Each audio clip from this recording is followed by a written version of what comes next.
Everyone, कैसे हैं आप सब। स्वागत है आपका हमारे यूट्यूब चैनल माविन मैथ्स में। क्वेश्चन ऑफ द डे की सीरीज में ये हमारा अगला क्वेश्चन है, जिसमें ज्योमेट्री और मेंसुरेशन के मिक्स क्वेश्चन पर ये बेस्ड है। ये 2018 में IIFT एग्जाम में आया हुआ क्वेश्चन है और इसके जो ऑप्शंस थे वो ये हैं। इस क्वेश्चन को मैं ये ज़रूर कहूँगा कि एक बार आप अपनी तरफ से खुद से ज़रूर ट्राई कीजिएगा। इस वीडियो को पॉज करके खुद से क्वेश्चन लिखिए और इसको ट्राई कीजिए और आंसर निकालने की कोशिश कीजिए।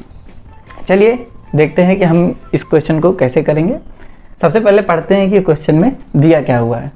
लिखा है कि इन ए गिवन फिगर, मतलब ये फिगर हमें दे रखा है, P A is equal to Q B.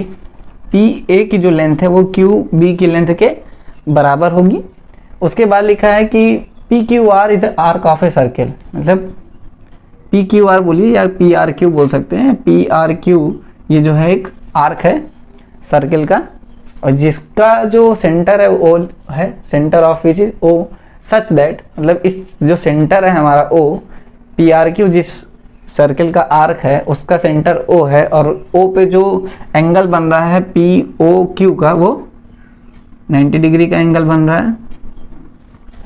साथ में क्या कह रहा है कि if A B is 25√2 centimetre, मतलब ए बी की जो लेंथ दी हुई है हमें वो 25√2 सेंटीमीटर दे रखी है। और साथ में क्या कह रहा है कि perpendicular distance of A B from O is 30 centimetre. इस ओ से ए बी तक की जो डिस्टेंस है, परपेंडिकुलर डिस्टेंस, वो दे रखी है हमें 30 सेंटीमीटर। 30 सेंटीमीटर मतलब ये जो मैंने बनाया हुआ है ये ओ से ए बी तक की लेंथ है। फिर हमें क्या कह रहा है कि find the area of the shaded region, जो ये मैंने ब्लू कलर से शेड किया हुआ है इस एरिया का, इस रीजन का एरिया हमें फाइंड करना है। अब इस क्वेश्चन को हम कैसे करेंगे, चलिए सबसे पहले मैं क्या करता हूँ, इसको जो क्वेश्चन है इसको मैं हटा के और ऑप्शन भी हटा के इसके थ्रू मैं आपको समझाने की कोशिश करता हूँ।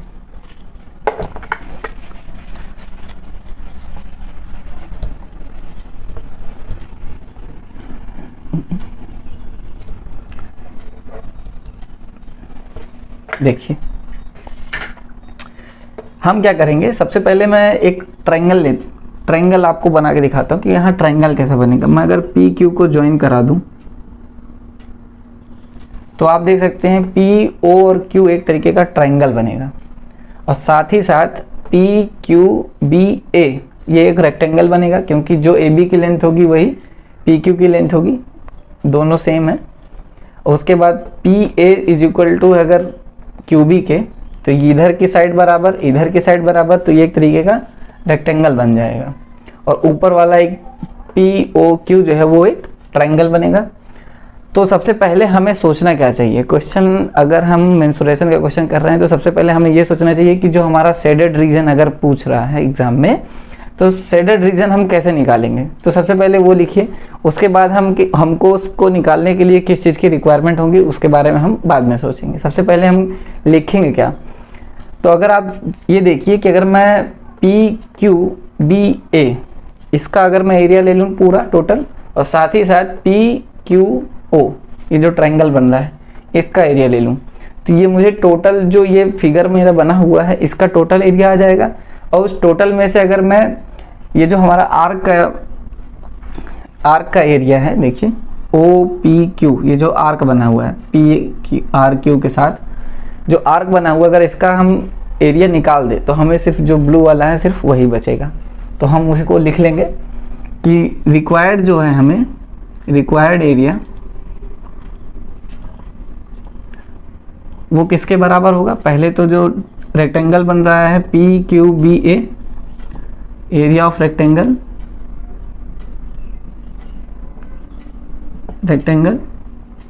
पी क्यू बी ए, और साथ में हम क्या जोड़ेंगे, ट्रायंगल का एरिया जो ये पी ओ क्यू ट्रायंगल बन रहा है, प्लस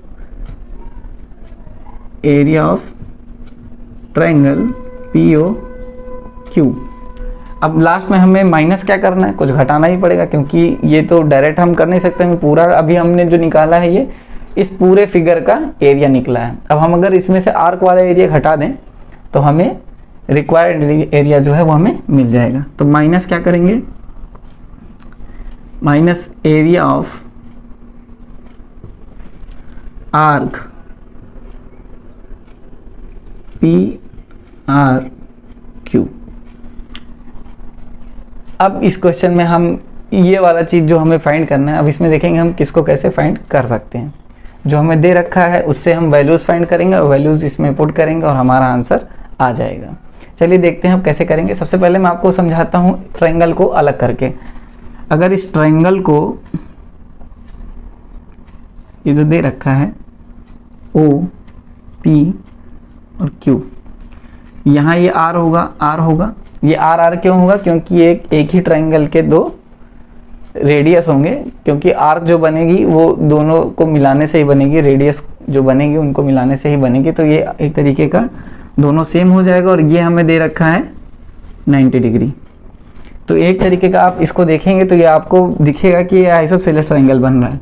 और आइसोसेलेस ट्रायंगल में ये एंगल फिर बराबर हो जाएंगे। ये 45 हो जाएगा, ये भी 45 हो जाएगा। इसका मतलब ये है कि ये वाला जो एंगल है वो 45, ये वाला एंगल 45, दोनों हो गए 45। और अगर मैं 20 से ऐसे एक लाइन खींच दूँ, वो भी इस पर परपेंडिकुलर होगी। जो बीच वाली लाइन है परपेंडिकुलर, इसको अगर मैं S नाम दे रहा हूँ, इसको मैं अगर S कह रहा हूँ, तो ये देखिए ये टोटल लेंथ कितनी होगी? AB के बराबर PQ जो है वो 25√2 सेंटीमीटर है। 25√2 ये है। और ये जो है हमारी OS अगर हम निकाल लें तो हमें ये पता चल जाएगा कि ट्रायंगल की हाइट क्या है और PA कितना है। इसकी वजह से हम एरिया फाइंड कर सकते हैं।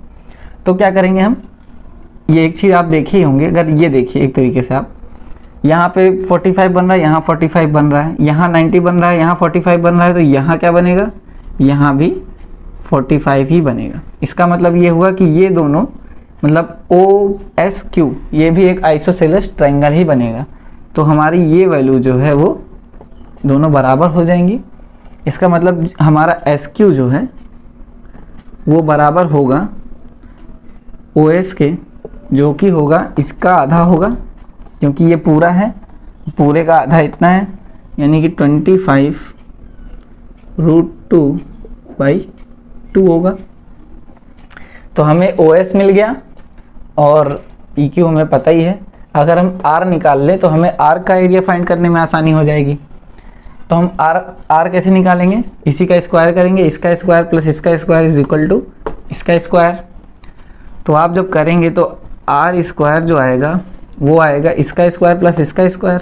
इसका मतलब ये करेंगे इधर से, अगर आप ये 25/√2 का होल स्क्वायर इंटू 2 ये होगा। अब आप इसको सॉल्व करेंगे तो R की जो वैल्यू आएगी वो 25 सेंटीमीटर आ जाएगी। इसका मतलब R जो है वो 25 सेंटीमीटर होगा। इसको आप सॉल्व करेंगे तो आपको R की वैल्यू यही मिलेगी। फिर इसके बाद क्या करना है हमें, अब इससे हम R का जो एरिया है वो निकाल सकते हैं, और रेक्टेंगल का एरिया जो है वो निकालने के लिए हमें ये लेंथ चाहिए, क्योंकि ये तो हमें पता है ये वाली चाहिए। तो ये पूरी दे रखी है हमको 30, उसमें से अगर हम ये OS, अगर ये OS यहाँ पे अगर हम ऐसे बना दूँ, OS ये पॉइंट S है, अगर मैं S बना देता हूँ, ये R में हटा रहा हूँ थोड़ी देर के लिए ताकि कन्फ्यूजन ना हो। तो ये OS जो पॉइंट है उसमें 30 में से अगर OS में हटा दूं तो मुझे केवल ये PA वाली लेंथ मिलेगी। तो हम वो फाइंड करेंगे। अभी हमें मिल क्या गया है, R मिल गई है। R की जो वैल्यू है वो 25 लिख ले रहा हूँ मैं अलग से। OS हमें पता ही है, और साथ ही साथ अगर हम ये निकालें कि PA कितना होगा, तो PA होगा 30 माइनस का यही चीज़ 25/√2